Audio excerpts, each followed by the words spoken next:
वो क्या लड़ेगा? राहुल गांधी है ब्रांड। कुमार विश्वास तो जोकर है। हुजूर, जोकर बहुत अच्छा आदमी हो।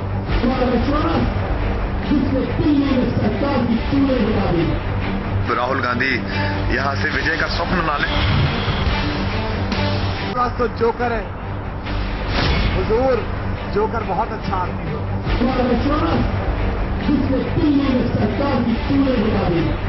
तो राहुल गांधी यहां से विजय का स्वप्न ना लें। अमेठी में भैया हमारा परिवार है। राहुल गांधी जिंदाबाद! राहुल गांधी जिंदाबाद! घर है हमारा परिवार जिंदाबाद! हम अमेठी से जाने वाले नहीं, हम यही रहने वाले हैं। राहुल गांधी हो गया, हो गया, हो गया। अभी तो काला रंग फेंका है। अभी तो 4 कार्यकर्ताओं की पिटाई की है। अभी बौखलाएंगे तो और हरकत करेंगे। वंशवाद पे दे झाड़ू, दे झाड़ू, दे झाड़ू। अभी तो सीधा हारी है, अब राहुल की बारी है।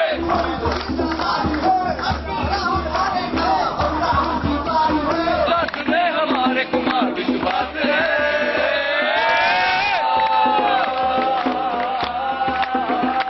नमस्कार, मैं हूं अजय कुमार। इस देश में अगर कोई ऐसा चुनावी क्षेत्र है जहां पर जबरदस्त दंगल है तो वो है अमेठी। राहुल गांधी का ये चुनावी क्षेत्र जहां उन्हें चुनौती दे रहे हैं आम आदमी पार्टी से कुमार विश्वास। कुमार विश्वास यूं तो कवि हैं, कवि हृदय माने जाते रहे हैं और कविता पाठ से अपने आप को एक नई पहचान देते रहे। लेकिन अन्ना हजारे के मंच पर कविता पढ़ते पढ़ते कुमार विश्वास आज राहुल गांधी को चुनौती देते हुए दिखाई दे रहे हैं। आज जरा इनसे सवाल जवाब का दौर शुरू करते हैं और पूछते हैं कुमार विश्वास साहब कि दरअसल ऐसा क्या है जो वाकई में आपको लोगों तक पहुंचाता है और लोग आप तक पहुंचते हैं। जरा सच का सामना आज करते हैं। तो कुमार विश्वास जी, शुरुआत में करता हूं आपके पिताजी की एक टिप्पणी से। उन्हें यह भरोसा नहीं है कि आप ये चुनाव जीत सकते हैं। ऐसा देखिए, आम आदमी की राजनीति यही है। अगर आप मुलायम सिंह यादव से ये पूछिए कि उत्तर प्रदेश में कानून व्यवस्था खराब है कि अच्छी है, तो वो सपने में भी ये कहेंगे अच्छी है। अगर आप सोनिया गांधी से ये पूछिए कि राहुल गांधी को इस देश की राजनीतिक समझ है या नहीं है, तो वो सपने में कहेंगे बिल्कुल है, बिल्कुल है, बिल्कुल है। दयानिधि मारन से पूछिए तो वो कनीमोजी को ईमानदार बताएंगे। आपके पिताजी को आप पर विश्वास नहीं, लेकिन इस देश की व्यवस्था पर विश्वास है। नहीं, विश्वास नहीं, उन्हें ये बात है कि मेरे पुत्र ने कठिन चुनौती ली है। अगर मैं चाहता तो दिल्ली की किसी भी सीट से लड़ता और 11 बजे जीत जाता, लेकिन मैंने चुनौती इसीलिए ली क्योंकि कठिन चुनौतियां सामना करने वाले ही इतिहास के कालपत्र पर अपना नाम लिखवा पाते और बता पाते हैं कि हम कुछ अलग करने के लिए आए। तो ख्वाहिश क्या है? ख्वाहिश ये है कि आप राहुल गांधी को यहां से हराना चाहते हैं, या ख्वाहिश ये है कि आप दरअसल इतिहास में अपना नाम दर्ज कराना चाहते हैं, ठीक वैसे ही जैसे एक जमाने में बिल्लारी में हुआ था? ख्वाहिश केवल यह है कि अमेठी के जो गुनहगार हैं, जिन्होंने अमेठी की सड़कें खाली हैं, जिन्होंने अमेठी में दलालों का जाल बिछा दिया है, अमेठी में जिनके गुंडे सड़क पर यह कहते हैं कि नारा नहीं लगेगा वरना मेरा इलाका है, मैं लाशें बिछा दूंगा, उनको अपदस्थ करना है। अमेठी के लोगों का खौफ जा रहा है। अब देखिए, जितने लोग आए इस चौराहे पर, ये तालियां बजा रहे हैं, ये खुश हैं। इससे पहले अमेठी ने नहीं देखा था, इससे पहले अमेठी ने ये जादू नहीं देखा था कि अमेठी का आम आदमी सड़क पर निकल आए। हर चौराहे पर बड़ा राहुल गांधी का और साथ में एक दलाल का पोस्टर, और वो राहुल गांधी संघर्ष करो। इन गांवों तक राहुल गांधी पहुंचे नहीं है। मैं अजय जी सुबह लोटा लेकर निकलता हूं, चैनल पूछता है कि कहां जा रहे हैं, मैं कहता हूं राहुल गांधी नत्था बन गए हैं? आप नत्था बन गए? नहीं, नत्था नहीं, मैं तो अपने घर में अच्छी टॉयलेट में जाता हूं, बढ़िया बनाई है, पैसा ईमानदारी से कमाया, टैक्स देता हूं जी। पर मैं पूछना चाहता हूं कि राहुल गांधी और जयराम रमेश के वो 5500 शौचालय कहां है इस गांव में जहां मुझे जाना चाहिए? मैं अभी, इतनी रातें हो चुकी हैं, मुझे तो कहीं शौचालय मिला नहीं राहुल गांधी का बना हुआ, इसलिए खेत में जाना पड़ता है। ये बात बेनकाब होनी चाहिए अमेठी में भी और राष्ट्रीय टेलीविजन पर भी। अच्छा, ये बताइए कुमार विश्वास जी, आपके पिताजी से जो इंटरव्यू, जिस एक अखबार को उन्होंने इंटरव्यू दिया जिसमें उन्होंने कहा कि मेरा बेटा शुरू से ही कुछ ऐसी चीजें करता रहा जिसके वजह से मुझे उसे कई बार घर से बाहर निकालना पड़ा। जी, तो क्या एक बार फिर आप घर से बाहर निकलने की तैयारी में? आपके पिताजी कहीं नाराज ना हो जाएं आपसे? मैं पिछले 10 दिन से घर से बाहर हूं। वो आए हेलीकॉप्टर से, 4 घंटे रुक के चले गए। उसी दिन मैंने अमेठी में 4 प्रतिमाएं धुलाई, 4 बुजुर्गों को प्रणाम किया और मैं गांव में निकल गया। जहां रात हो जाती है वहां सो जाता हूं। मुझसे दिल्ली के पत्रकार पूछते हैं, अमेठी के गांव में तो गरीबी बहुत है, खाना कौन खिलाएगा? लेकिन अजय जी, अवध है, यहाँ कुटिया के दरवाजे पे भी पानी मांगिए तो गुड़ की डली से खिलाता है आदमी। इतने अच्छे लोग हैं। क्या बात है। अच्छा, चलिए कुमार विश्वास जी, आपने ये नारा दिया कि मेरा बाप मास्टर और एक का बाप प्रधानमंत्री। तो क्या प्रधानमंत्री की मूर्ति को स्नान कराकर आप अपने चुनाव अभियान को आगे बढ़ा रहे हैं? नहीं। या एक पिता की मूर्ति को स्नान कराकर आप अपना चुनाव अभियान आगे बढ़ा। मैं जिस दिन 19 तारीख को घर से बाहर निकला, घर छोड़ के अमेठी के गांव में रुकने के लिए, मेरे माता पिता यहाँ नहीं थे, तो मैं किस बुजुर्ग को पैर छूता। अमेठी में 4 बुजुर्गों की मूर्तियां हैं, पूज्य बापू की, पूज्य बाबा साहब भीमराव अम्बेडकर की, अमेठी के यशस्वी राजा रणंजय सिंह जी की और दूसरे स्वर्गीय प्रधानमंत्री और यहाँ के सांसद राजीव गांधी जी की। मैंने चारों इसी क्रम से उनका स्नान कराया। और दुर्भाग्य देखिए कि जिन कांग्रेसियों की पूरी दलाली राजीव गांधी जी की विरासत के नाम पर चल रही है, उन राजीव गांधी जी की प्रतिमा का आज तक किसी ने स्नान भी नहीं कराया था, वो भी पहली बार मेरे हाथों से हुआ। मैं उनसे अनुमति लेकर आगे चलेंगे। अच्छा, ये कौन सी राजनीति है आपकी कि आपके कार्यकर्ता और राहुल गांधी के तथाकथित तौर पर कार्यकर्ता आपस में भिड़ जाते हैं? 30 FIR आपके खिलाफ दर्ज हो चुका है जनाब, आप तो गुंडे हो गए। नहीं, गुंडे नहीं, हम सड़क पर निकले। मैं नाम ले देता हूं। एक आदमी ने सड़क पर गाड़ी रोककर कहा लोगों से कि ये नारा नहीं लगेगा, अभी तो शीला आ रही है, अब राहुल की बारी है। तो मैंने कहा भाई ये तो नारा लगेगा। तो उसने मुझसे कहा आप ये नारा, वीडियो में है, आप ये नारा नहीं लगाएंगे, ये मेरा इलाका है। तो मैंने कहा इलाका किसका होता है? जनता में से आवाज आई, कुत्तों का। इसमें मैं क्या कर सकता था? तो जनता अगर ऐसा मानती है उन लोगों को, मैं वहीं बैठ गया। मैंने कहा गुंडे बुलाओ, यहीं बैठा हूं। ये जो गुंडागर्दी कांग्रेसियों की है, ये पहली बार अमेठी में अपदस्थ हो रही है। FIR किसने आपके खिलाफ फाइल कर दी भाई? इतने FIR तो गुंडों के खिलाफ ही होते हैं। मेरे खिलाफ 2003 में, 2005 में मैंने जिनकी धार्मिक भावनाएं कवि सम्मेलन में चुटकुले में भड़काई थी, वो राहुल गांधी के खिलाफ लड़ने पे 2014 में जागी। तो 11 साल बाद भावनाएं जागी, क्योंकि मैं राहुल गांधी के खिलाफ आ गया। लेकिन ये कांग्रेसी मेरे खिलाफ 300 FIR करा दें, ये जितनी FIR कराएंगे उतने 1000 के मार्जिन से हरा के जाएंगे। हमने नहीं तो देखिए, आप FIR की बात करते हो तो जरा मैं थोड़े आंकड़े देख लेता हूं, थोड़ा सा याद करना पड़ता ना, आपको याद नहीं रहता होगा, मुझे भी याद नहीं रहता है।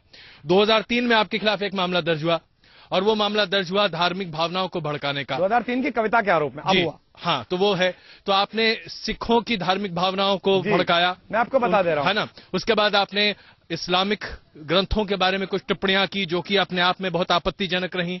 ये क्या है? देखिए, इस देश में जितने भी कॉमिक आर्टिस्ट हैं, जितने भी स्टैंड अप आर्टिस्ट हैं जो कविता के बीच में गैग पढ़ते हैं, अमेरिका से लेके पीटर रसल से लेके भारत में शेखर सुमन तक और कपिल तक, सब बीच में चीजें सुनाते हैं। आपके मोबाइल पे रोज संता बनता के जोक आते हैं, सरदार की पगड़ी बनी हुई आती है, कभी भी धार्मिक भावनाएं आप नहीं भड़काते। लेकिन मैंने अगर एक चुटकुला सरदार पर सुनाया तो 2014 में कांग्रेसियों ने मेरे खिलाफ मुकदमा दबकाया कि सरदार। लेकिन इस भीड़ में भी जितने भी इस्लाम मानने वाले हों, मेरे साथ जो काम कर रहे हैं, ये अब्दुल्ला सैफी साहब खड़े हैं यहाँ पर, इतने सारे, ये इरशाद है यहाँ के स्थानीय, इनसे पूछ लीजिए इनकी धार्मिक भावनाएं भड़की हो तो मैं इनसे माफी मांग लूंगा। ये कंधे से कंधा मिला के सुबह दोपहर शाम मेरे साथ रहते हैं। धार्मिक भावनाएं केवल दलालों की भड़की हैं और उनकी दलाली की भावनाएं भड़की हैं कि इस बार अमेठी पराजित होने वाला है। अच्छा चलिए, मैं आपसे एक चीज पूछना चाहूंगा, जरा इधर आ जाते हैं थोड़ा। आप लोग भी सवाल पूछेंगे, लेकिन मैं आपसे पूछना चाहूंगा, आपने कहा क्या था? ऐसी कौन सी बात कही थी जो आपको लगता है कि उस वक्त जो आपने कही वो आपत्तिजनक नहीं थी, लेकिन आज लोग उसे आपत्तिजनक मानते हैं? क्या आप उसे दोहरा सकते हैं हमारे सामने? जैसे मैं दोहरा रहा हूं जी। जैसे मैंने उसी जिस वीडियो में से उन्होंने काटा है, उसमें मैंने एक चुटकुला सुनाया। मुझे एक बार यमराज मिले, मैंने यमराज से पूछा तो यमराज मिल गए क्या मुझे? मैं मर गया क्या? नहीं, पूरा चुटकुला पहले बताइए ना, आपने कहा क्या? मैं क्यों सुनाऊंगा आपको वो चुटकुला? वीडियो पर पड़ा है, नेट पर पड़ा है, बीजेपी कांग्रेस काम कर रही है, चैनल भी ये काम कर ले। ना, हम ये नहीं करना चाहते, मैं आपके मुंह से सुनना चाहता हूँ। नहीं, अच्छा चलिए, मैं केवल ये बताना चाह रहा हूँ अजय जी, मैं आपके माध्यम से बताना चाह रहा हूँ, आपकी बड़ी आदर है, इसलिए मैंने आपको आते ही पूछा कि आपकी आयु क्या है। आप 1 साल बड़े, इसलिए मैंने कहा सिराने बैठिए, क्योंकि गांव का आदमी हूं। जहां से मैया जीतती है रायबरेली और जहां से भैया जीतते हैं अमेठी, इसके बीच 60 किलोमीटर की सड़क है। राहुल गांधी का कारवां अगर इसे 5 घंटे में पूरा चल के दिखा दे बड़ी से बड़ी कार पे, तो मैं चुनाव छोड़ के चला जाऊंगा आज।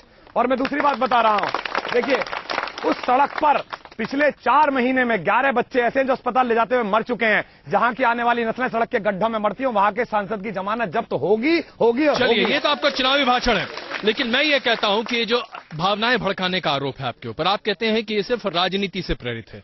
मैं आपसे ये कहता हूं कि अगर जिस वक्त आपने उसे कहा था, आपकी भावना क्या थी? क्या आप उसे वाकई में एक धर्म के खिलाफ की गई टिप्पणी उसे आप मानेंगे, या आप ये मानते हैं कि चुटेलेपन में आपने जो चीजें कही उस पर आज आपको अफसोस है? वो ऐसा ही है जैसे राज बब्बर ने इंसाफ के तराजू में रेप किया। अगर राज बब्बर को अपने रेप पर अफसोस है तो मुझे भी अपनी स्क्रिप्ट पर अफसोस है। वो ऐसा ही है जैसे अमिताभ बच्चन ने दीवार फिल्म में जाकर भगवान के सामने कहा कि तू खुश तो बहुत होगा आज तेरे यहां पर आया। कौन सी फिल्म थी? दीवारी थी शायद। अगर अमिताभ बच्चन नास्तिक हैं तो फिर मैं भी नास्तिक हूं। मैं 2003 में एक परफॉर्मेंस कर रहा हूं, बीच में सरदार का चुटकुला फंसा 3 मिनट का। अगर एक कविता की लाइन कांग्रेसी ढूंढ के ला दें कि मैंने किसी के खिलाफ लिखी हो, तो राहुल गांधी के लिए स्वर्णिम अवसर है। मैं चुनाव, राजनीतिक जीवन, कविता और सार्वजनिक जीवन सारे छोड़ जाऊंगा। जंगल में जाकर रहना शुरू अब यहाँ पर मैं अपने दर्शकों को एक ये यूट्यूब पे जो आपकी चीज चल रही है नरेंद्र मोदी की तारीफ में जो आपने कविता पढ़ी थी, कविता नहीं पढ़ी थी, यही तो हाँ। समझ है पत्रकारों को कविता और बीच के गैग के अंतर नहीं पता। हम तो आप पहले कविता करिए, हम तो अबोध लोग हैं पहले ना, कविता जरा समझाइए। करिए आप सबसे पहले। जी। मैंने कविता नहीं पढ़ी। देखिए क्या है, आप मंदिर जाते हैं, बलात्कारी भी मंदिर जाता है, डकैत भी मंदिर जाता है, बाहर पंडित जी बैठे रहते हैं, वो टीका लगवाता है, पंडित जी कहते हैं ये नबद्धो बलि राजा दानवेंद्रो महाबलम। वो उस डकैत से कहते हैं आपका व्यवसाय बहुत बढ़े, आपकी कीर्ति बहुत बढ़े, तो उन्होंने डकैती प्रमोट कर दी क्या? मैं 2005 में एक कवि सम्मेलन में गया। अरे तो आप अरे नहीं, अच्छा तो आप देखिए यहाँ पे बहुत सारी चीजें कह रहे हैं। या तो आप ये कह रहे हैं कि नरेंद्र मोदी डकैत है, नहीं मैं ये कह रहा या हूँ, तो आप कह रहे हैं नरेंद्र मोदी बलात्कारी आप कह रहे हैं, नहीं मैं नहीं कह रहा, मैं पूछ रहा हूँ आपसे। 2000 मैं आपके कार्यक्रम में आऊं बाय द वे जी। आप सामने अतिथि बैठे हो जी। तो मैं क्या कहूंगा, अरे अजय जी आपका यश बहुत बड़े, आपकी कीर्ति बहुत बड़े। मैं 2005 में कवि सम्मेलन में गया, नरेंद्र मोदी मुख्य अतिथि थे, वो मेरे मित्र भी हैं, परिचित भी हैं। मैंने सामने खड़े होकर संचालन शुरू करा और मैंने कहा नरेंद्र भाई आपकी बड़ी यश है, बड़ी कीर्ति है, लोग आपसे बड़ा प्रेम करते हैं, आपको बहुत बहुत शुभकामनाएं इस ब्राह्मण की, इस कवि की, आपका यश और बढ़े। तो मैंने क्या कर दिया, गुनाह कर दिया। मैं ये कहता भगवान तेरा बंटा ढार कर दे, तेरा कल्ली मंत्रिमंडल गिर जाए, हद हो गई, मैं कविता पढ़ने के लिए गया हूँ। अच्छा तो आप ये मानते हैं ना कि उस वक्त जब आप नरेंद्र मोदी के सामने आज भी थे, कह रहा हूं। नहीं आप जब उस वक्त गए थे तो आप एक व्यवसायी के तौर पर थे, आप वहां पर एक पेड आर्टिस्ट के तौर पर काम कर रहे थे, क्या ये बात सही है? निश्चित रूप से मैं कवि के तौर पर था, पेड़ नहीं, मैं पारिश्रमिक नहीं ले रहा था, मैं मानदेय ले रहा था। पारिश्रमिक लेते हैं वो वाले जो हर एक की रैली में गा के आते हैं, पारिश्रमिक लेते हैं वो जो गोपाल कांडा जैसे बलात्कारी की रैली में वोट मांगने जाते हैं, पारिश्रमिक लेते हैं वो जो अनु टंडन की रैली में वोट मांगने के लिए जाते हैं बड़े स्टारों के, पारिश्रमिक लेते हैं वो जो सैफई में भी नाचते हैं और अहमदाबाद में भी नाचते हैं। मैं किसी के लिए नहीं नाचा आज तक, मैंने किसी के लिए कविता नहीं लिखी। देश के 27-28 जो प्रदेशों के जननायक हैं उनमें सबसे लोकप्रिय आप हैं।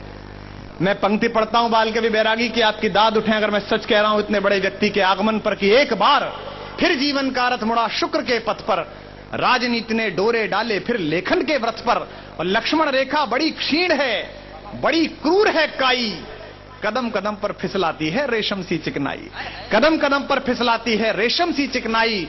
और जिस राजनीति को काजल कहा जाता है कि काजल के पर्वत पर चढ़ना, चढ़कर पार उतरना बहुत कठिन है, निष्कलंक रह करके ये सब करना, पर जब जब आप सहारा देते, जब जब आप सहारा देते, इनका सिर सहलाते, जब जब इनको अपना कहकर अपने गले लगाते, तब तब मुझको लगता है ये यह जीवन जी लेंगे और नीलकंठ की तरह यहां का सारा विष पी लेंगे, नीलकंठ की तरह यहां का सारा विष पी लेंगे।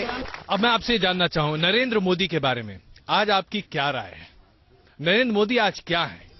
मैं अमेठी में हूं, मेरी अमेठी के बारे में राय पूछी। नहीं बिल्कुल, नरेंद्र मोदी एक प्रदेश के मुख्यमंत्री हैं, वो चुनाव लड़ रहे हैं। मेरे लिए नरेंद्र मोदी, राहुल गांधी, अरविंद केजरीवाल चेहरे माने ही नहीं रखते।